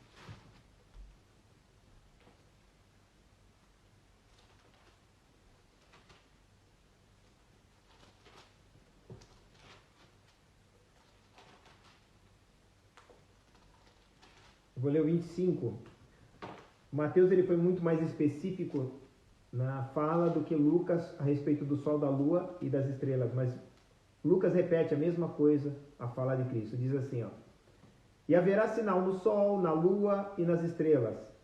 Que é o sinal, é aquele que eu já comentei com vocês. Na terra, as angústias das nações, em perplexidade pelo bramido do mar. Bramido do mar é as ondas... bramido do mar e das ondas, os tsunamis, que já tem acontecido e nunca numa geração aconteceu tanto tsunami como a nossa geração. Homens desmaiados de terror, na expectação das coisas que sobrevirão ao mundo, por quantos poderes do céu serão abalados. Então verão vir o Filho do Homem numa nuvem com poder e glória. Também não vou falar sobre isso, que é o mesmo assunto que eu pulei lá. 28. Ora, quando essas coisas começarem a acontecer, olhai para cima. Olha o que ele está dizendo. Quando essas coisas começarem a acontecer, aquilo que eu falei da autoridade, aquilo que nós estamos vendo, o que ele está dizendo para olhar para cima? É como se... E é interessante que ele está dizendo isso para os seus discípulos. Ele está dizendo isso para o mundo. Eu só vou pedir para alguém olhar para cima porque ele não está olhando para cima, ele está olhando para qualquer lugar. Seus olhos estão muito na terra. É. E Deus está falando, vocês têm que começar a olhar para cima. Agora é o momento onde nós devemos, como igreja, estar olhando para cima. E ele vai dizer, olhai para cima, levantai vossas cabeças. Olha o que ele está dizendo, vocês têm que levantar a cabeça. Não é simplesmente olhar para cima, mas é estar com a cabeça levantada, porque essa enfermidade nos prostra. Você não tem que estar prostrado diante das aflições do mundo. Você não tem que estar prostrado de cabeça baixa diante de todos os males e circunstâncias que estão acontecendo. Eu tenho que estar com a cabeça levantada e dizendo, Maranata, hora vem o Senhor Jesus. Eu tenho que estar com meus olhos para cima, com a minha cabeça levantada. Olha só, porque a vossa redenção está próxima, ou seja, porque o teu resgate está próximo. E ele diz assim, e disse-lhes a parábola, aí ele vai dizer a parábola da figueira. Olhai para a figueira e para todas as árvores, quando já começar a brotar, vós sabeis por vós mesmos, olha o que está dizendo, que tremendo isso. Vós sabeis por vós mesmos, vocês não precisam de interpretação, vocês não precisam de revelação, vocês vão saber por vocês mesmos. Olha só, vendo-as que está perto o verão, ou seja, estação. Vós sabeis por vós mesmos que está perto o verão. Então ele está falando, quando começar a brotar, que é a figueira, vós sabeis por vós mesmos que perto está o verão. Então, quem é a figueira? Israel. Ok? Israel brotou em 1948, porque brotar é nascer, sair para fora. Israel sempre foi um povo milenar. Ele foi sempre uma nação, mas nunca foi um Estado. Israel se torna Estado em 1948. Então ele falou, quando nascer Israel, vocês começam a olharem para cima. Vão começar a acontecer vários sinais, dos quais nós estamos aqui compartilhando. Vai ficar para outra live. Mas vão acontecer os sinais. Começa a olhar para cima. Não é momento mais que vocês estarem olhando para baixo. É vocês estarem olhando para cima. Porque perto está o verão. Ou seja, vai chegar a estação. Que é a estação da justiça. E a maior justiça que Deus tem que fazer é tirar a sua igreja do mundo. Por que não dizer, tirar a sua noiva deste mundo? Essa é a maior justiça que Deus tem que fazer, Jesus tem que fazer.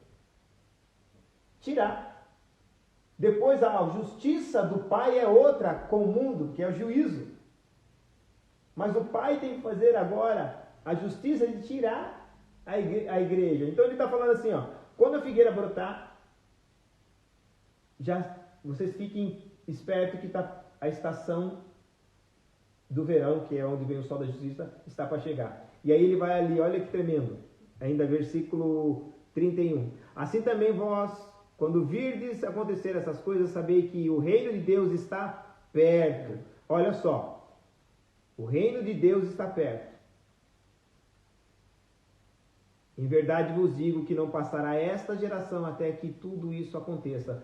Olha que tremendo, ele está falando da geração, que não passará esta geração até que tudo isso aconteça. E a grande pergunta é, qual geração ele está se referindo? Não pode ser dos apóstolos, porque alguém teria que estar vivo. Sim. Ele falou que isso não pode passar até que essa geração, não passará essa geração até que tudo isso aconteça. Então, essa geração, que é a geração que foi da figueira que brotou em 1948, que ela vai presenciar tudo isso, os sinais, os prodígios, e elas vão ser como sinal para nós, que é o tempo do arrebatamento da igreja. Ok? E aí a gente pergunta, quem que é qual é o tempo de uma geração? Não teria um homem mais propício para dizer isso do que o Salmo 90, que foi Moisés que escreveu. Porque Moisés foi o libertador, que ele libertou o povo do Egito, levando para a terra prometida. Como Cristo é o libertador do Novo Testamento, nos libertando do Egito, do mundo, para nos levar para a terra prometida. E o Salmo 90, olha só que tremendo, vamos ler lá. 90. Lê aí, Samuel. Todo ele? Não, só o versículo 10. Só o versículo 10? É. De fato, os dias de nossa vida chegam a 70 anos 70. ou a 80 para os 80. que têm mais saúde. Ok. Entretanto, a maior parte dos anos é de labuta e sofrimentos, porquanto a vida passa muito depressa e nós voamos. Olha que tremendo. Tremendo. Salmo 90, escrito por Moisés, está me dizendo que o tempo é 70 e dependendo da robustez, 80. O que passa disso é enfado e canseira. Então o tempo de uma geração é 70 a 80 anos. Depois disso nós voamos. Ele está fazendo uma alusão para a geração da figueira. Depois disso nós voamos. Como será o arrebatamento? Como se fosse um voo. Você vai voar. Porque quando você morre, você não voa. Você é enterrado. Mas ele está falando assim, ó. Depois disso nós voamos. É como se nós fôssemos para o céu. Então eu entendo que em 1948, com 70, 2018, se Deus usar 80, que eu creio que está usando aí, até o máximo do tempo de uma geração 80, 2028, nós estamos vivendo o período da volta. E os sinais estão claros. E se a gente vê os acontecimentos, preste atenção nos acontecimentos. Todos os acontecimentos das libertações, tanto tirando o povo do Egito, quando Cristo libertou o povo como Cristo veio, o que antecedeu foi a Páscoa. E nós estamos hoje em quarentena onde? Perto da Páscoa. Quando o povo foi visitado com Moisés para sair daí, eles estavam na casa deles. Sim ou não? Quando os 3 anjos, que eram o Pai, Filho e Espírito Santo, que eu posso provar para vocês na outra mensagem, foram visitar Abraão, Abraão estava onde? Na casa. Quando os anjos entraram em Sodoma e Gomorra, aonde estava Ló? Na casa. Quando o profeta foi visitar Davi, na casa.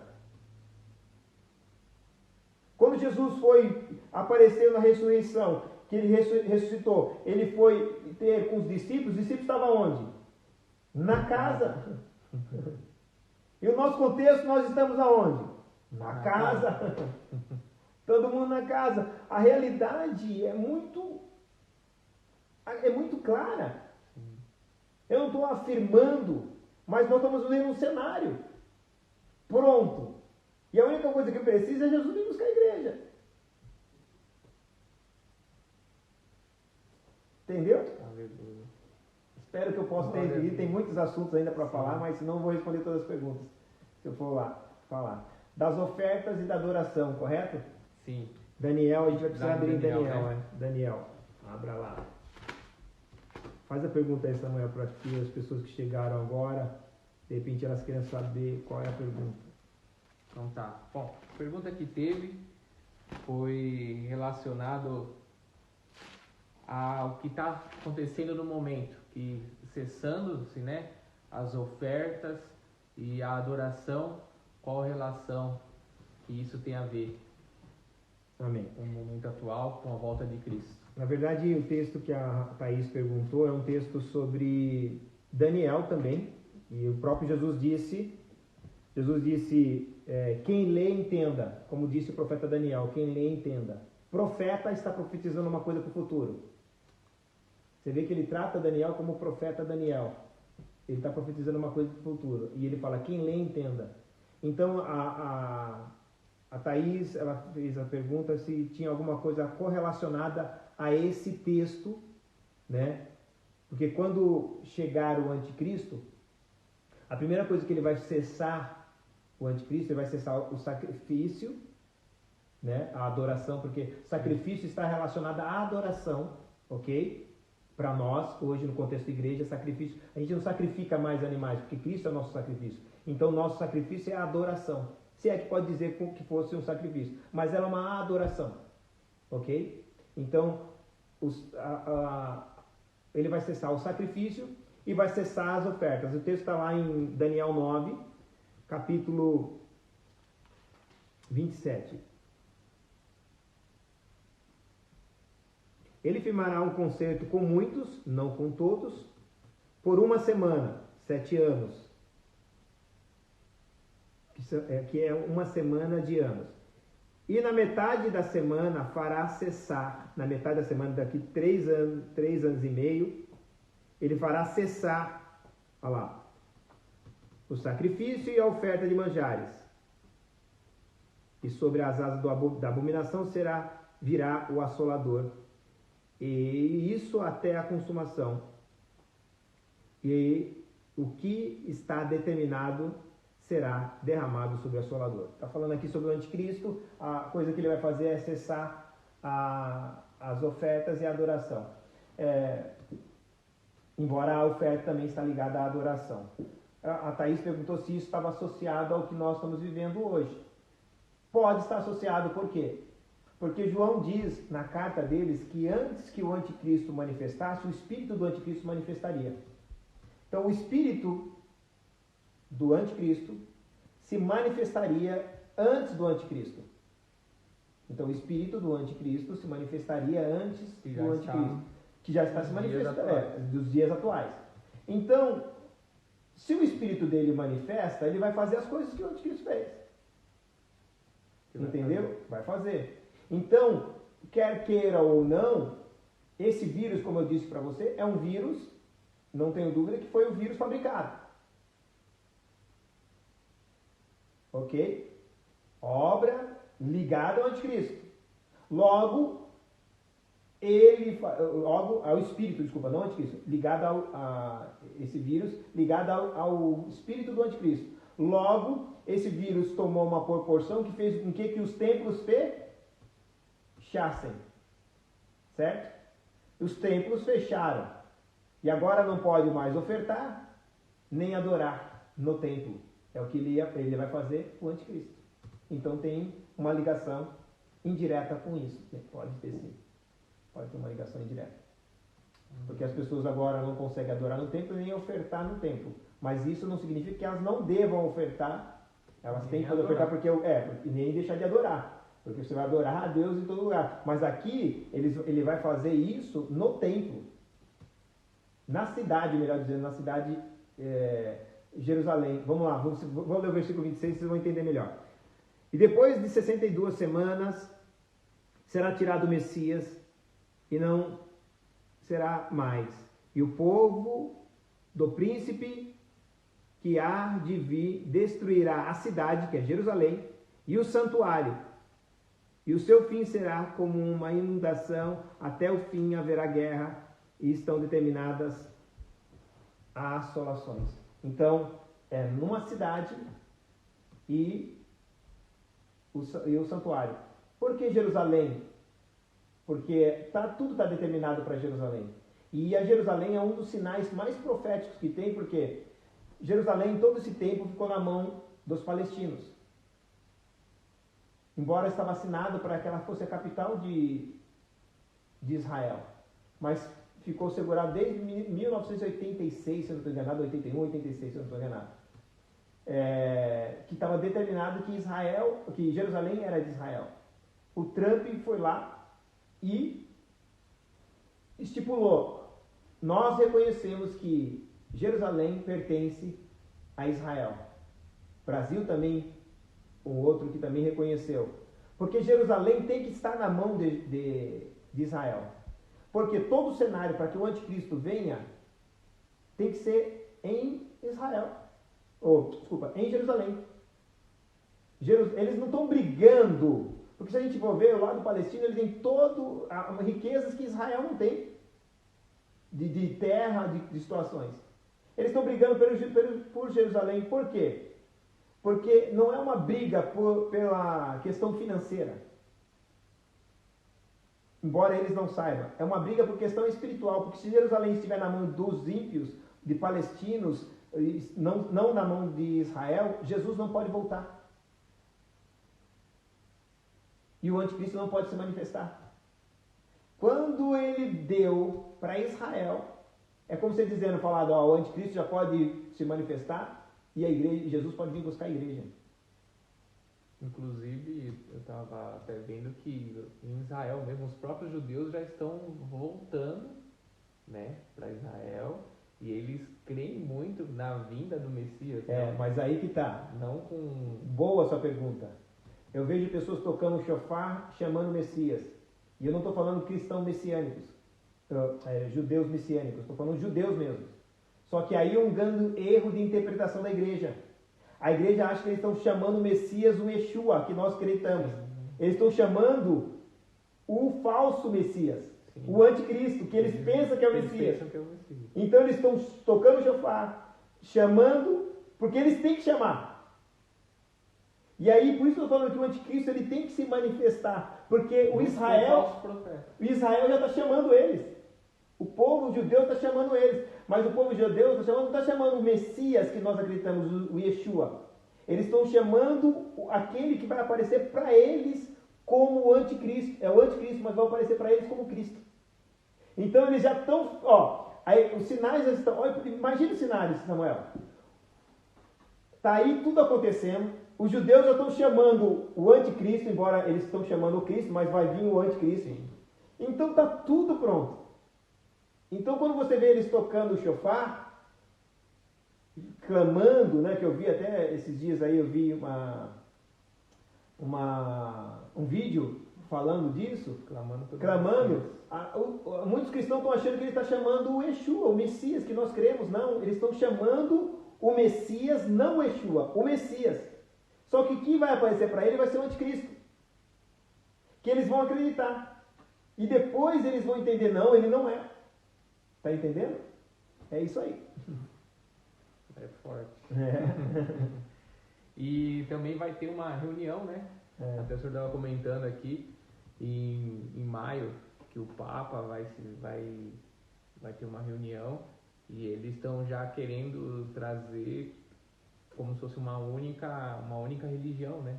Parece que a Rainha Elizabeth, juntamente com o Papa, havia marcado, eu não sei agora por conta dessa quarentena como vai ficar, que ela havia marcado para dia 14 de maio, levantar um líder mundial.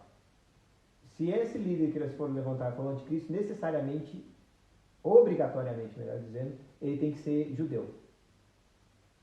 Porque o Israel não reconhece nenhum líder que não seja judeu. Não é o Israel que vai levantar, entendeu? Assim, porque, se você for ver, quem levantou o Salvador do povo quando estava no Egito, não foi o povo. Foi Deus que tirou do meio do Egito.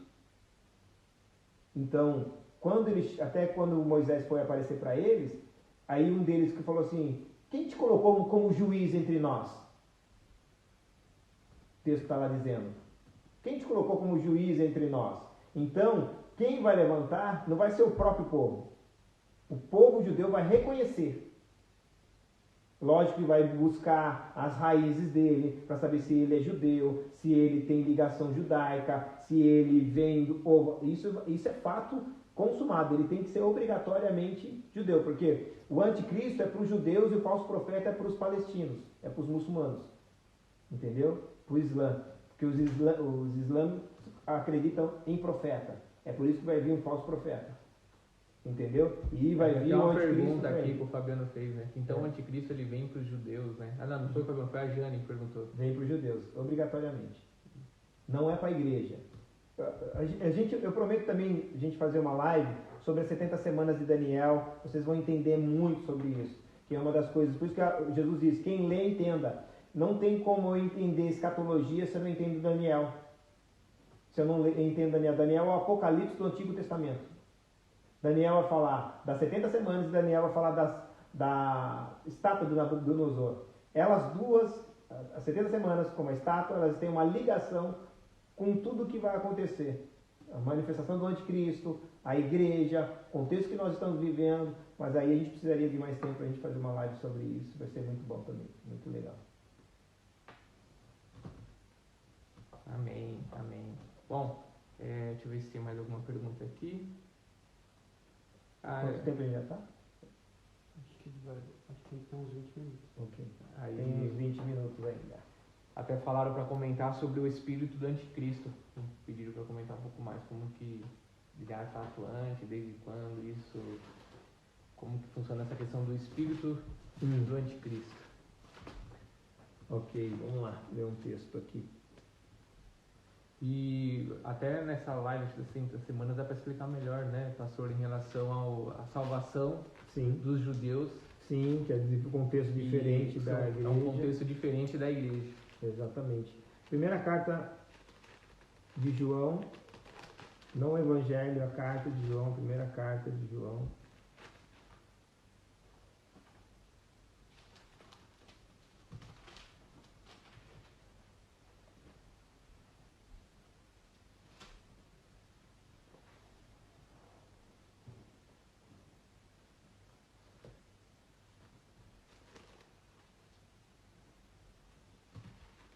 Só um minutinho.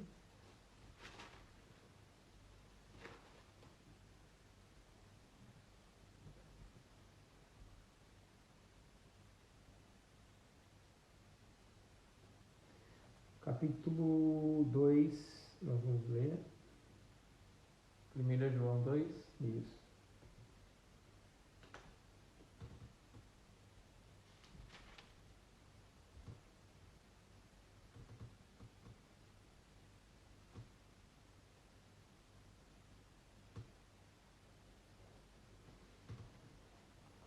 No versículo que nós vamos ler, 12, vamos ler o artigo 12. Diz assim: filhinhos, escrevo-vos porque pelo seu nome vós são perdoados os pecados. Pais, escrevo-vos porque conheceste aquele que é desde o princípio. Jovem, escrevo-vos porque venceste o maligno. E eu vos escrevi, filhos, porque conhecestes o Pai. Olha que tremendo, que a gente está falando sobre paternidade, né? Eu vos escrevi, filhos, porque conhecestes o Pai. Eu vos escrevi, pais, porque já conhecestes aquele que desde o princípio. E eu vos escrevi, jovens, porque sois fortes e a palavra de Deus está em vós. E já venceste o maligno. Olha só. Não ameis o mundo, nem o que no mundo há. Se alguém há no mundo, o amor do Pai não está nele. Porque tudo aquilo que há no mundo, concupiscência da carne, concupiscência dos olhos, concupiscências da vida, não é do Pai, mas do mundo. Agora preste atenção.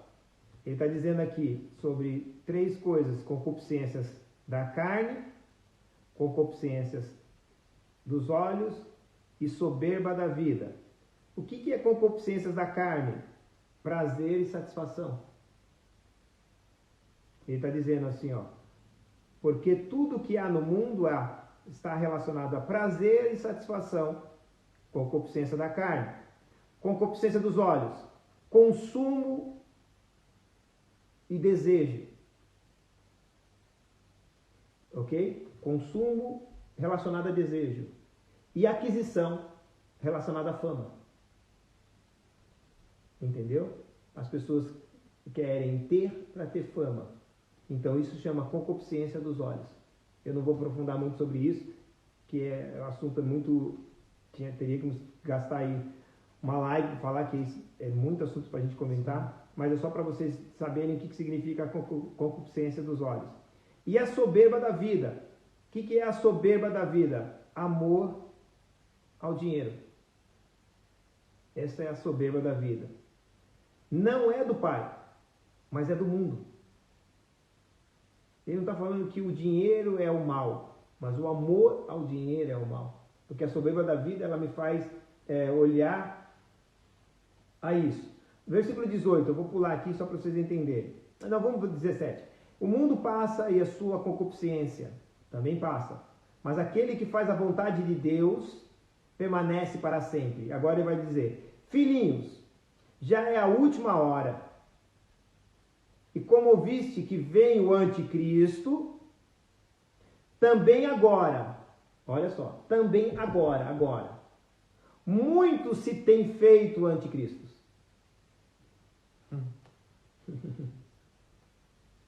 Por onde conhecemos que já é a última hora. Então, ele está dizendo que antes que o anticristo venha, muitos vêm como anticristo. Por exemplo, Hitler foi um tipo de anticristo.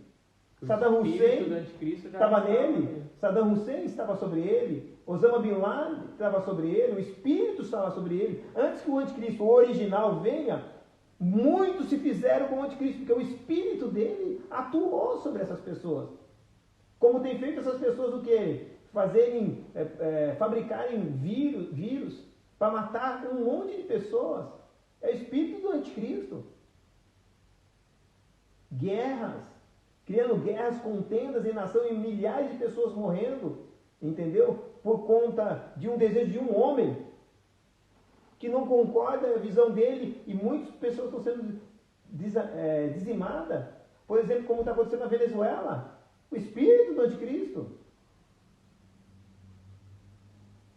Pessoas matando, comendo até gente, comendo filhos de pessoas que morreram, seus filhos estavam comendo, porque não tem comida lá.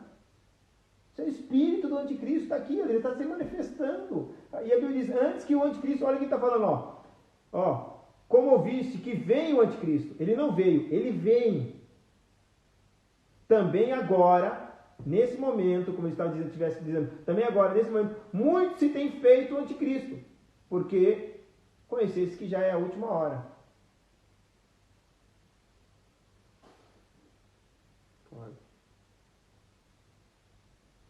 O Espírito manifesta fora da igreja e dentro da igreja. Porque alguém pode falar, pastor, mas isso aí é para o contexto da igreja, dentro da igreja. A Bíblia é uma espada de 2 gumes. O que é 2 gumes? A Bíblia não é uma faca. Faca só tem um lado de corte. A Bíblia é uma espada, tem lado de 2 cortes. Ela pode ser profético e pode ser literal.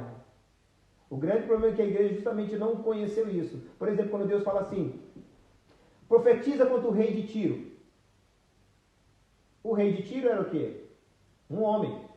Mas ele vai falar assim, tu eras querubim ungido. Peraí, querubim ungido? Estava no Éden. Não pode. Então ele não estava profetizando para o rei de Tiro, ele estava falando de Lúcifer. Então, simultaneamente, era uma palavra profética para o rei de Tiro e simultaneamente uma palavra para Lúcifer, em Ezequiel, quando nós lemos Ezequiel. Então, é entender isso, é poder ter a consciência que a palavra ela pode ser profética e literária, e saber ter entendimento das equações bíblicas para chegar nesse raciocínio. Amém? Amém, amém. Alguma outra pergunta aí? Tem 1 minuto? Bom, a gente tem 1 minuto, aí vai cair a live. A gente já retoma. Deixa eu ver, tem mais alguma pergunta, gente? Deixa eu ver aqui, existe o anticristo. Vai finalizar ou já está quase o quê? 2 horas, né? Já 2 horas já. Então a gente finaliza, a gente volta Sexta-feira, né? sexta-feira. Bom, ainda dá para falar? Vai acabar essa live? Chegou. Pra finalizar. Bom, então, pessoal, a gente vai finalizar essa live, agradecer aí a Sexta-feira participação. estamos aí. Sexta-feira nós voltamos, provavelmente no mesmo horário, tá? Às 20 horas. Que Deus abençoe vocês, Amém. né? Permaneçam, compartilhem essa palavra com outras pessoas. Amém? E vamos... Deus abençoe cada um de vocês. Permaneçam em Cristo, confiando. Levantai vossas cabeças e olhai para cima. A nossa redenção está próxima, tá bom? Deus abençoe a cada um de vocês. Fiquem na paz. Até sexta. Amém. Valeu, galera. Deus abençoe.